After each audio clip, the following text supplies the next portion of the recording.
Rappelez-vous, en Chine, pour lutter contre la Covid, ils ont construit un hôpital en 10 jours. Et chez nous, on organise Batibo, chez eux, c'est Batibo. Hein. Nous, on parle, eux, ils font. Ça s'est passé dans le réveil de Tipique. Voilà, c'est fait. Le Parlement bruxellois valide l'usage étendu du pass sanitaire. Oui, ça va de nouveau être une chronique un peu piquante. Alors, j'ai vu sur Facebook des gens faire un jeu de mots douteux. Au lieu de dire passe sanitaire, ils disent passe nazi-terre. C'est chaud quand même. C'est super chaud, hein. Surtout que les deux régimes ne sont pas comparables. Contrairement à nous, les nazis étaient organisés. C'est même pas une vanne trash. C'est même pas une vanne trash. Historiquement, les nazis n'ont fait que de la merde, mais de façon très structurée, alors que nous, pour la gestion de cette crise, on a fait que de la merde et la phrase est terminée.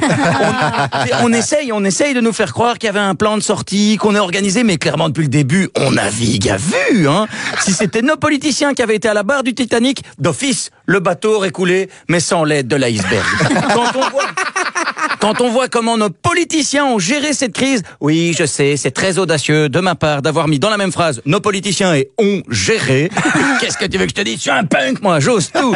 Rappelez-vous, il y a maintenant presque 2 ans que la Covid est entrée dans nos vies. Alors, au début, en Belgique, on était en affaires courantes, il n'y avait pas de gouvernement, tu me chanteras comme d'habitude. Mais oui, enfin, on n'avait pas de gouvernement fédéral. Oui, dans notre pays, quand on parle de gouvernement, mieux vaut préciser, car au total, on en a 6. Ah, quand même. 6 gouvernements, sûrement parce que le pays est hyper grand.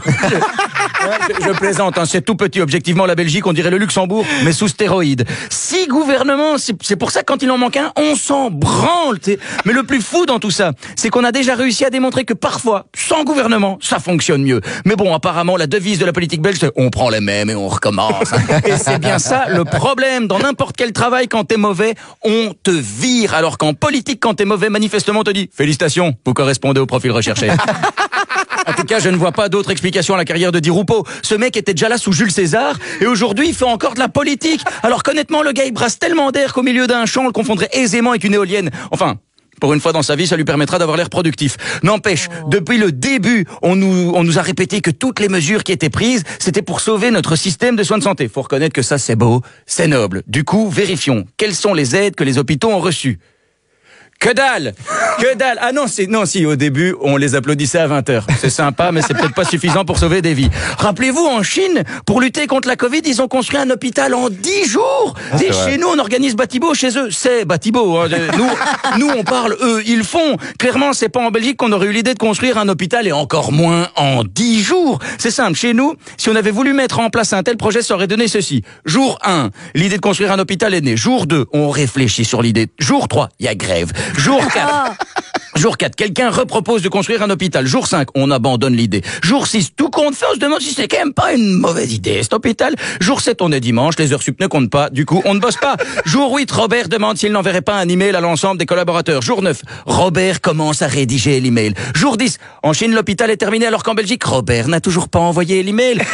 Avançons dans le temps. Jour 350, Robert reçoit une réponse à son email. Nous n'avons pas reçu la pièce jointe.